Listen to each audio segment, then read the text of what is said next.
Bienvenue à toi. Aujourd'hui, je vais t'expliquer comment utiliser il y a en anglais. En français, c'est simple en général. Tu vas l'utiliser pour décrire quelque chose, que ce soit au singulier ou au pluriel. Il y a des oiseaux, il y a un pigeon, il y a un téléphone, il y a des armes. Bref, c'est il y a à chaque fois. En anglais, non. Il y a une forme au singulier et au pluriel. Au singulier, ça sera toujours there is. Très important. Au pluriel, il y aura toujours le même mot, there, mais à la place de is, ça sera are. Très important. Je vais vous donner des exemples pour que ça soit beaucoup plus parlant. Si je veux dire, il y a un téléphone. Un téléphone. C'est au singulier. Donc, pour le dire en anglais, je vais dire there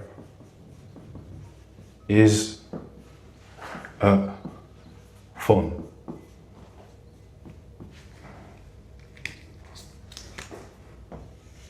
Il y a un téléphone.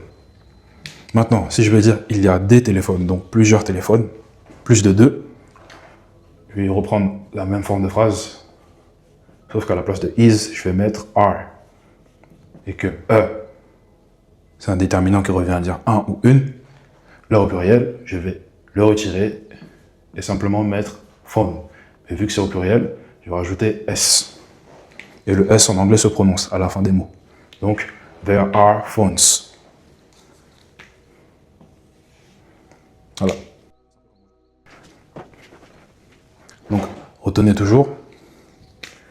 There is singulier.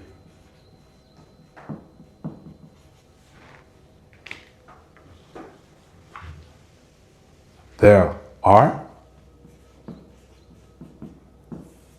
pluriel.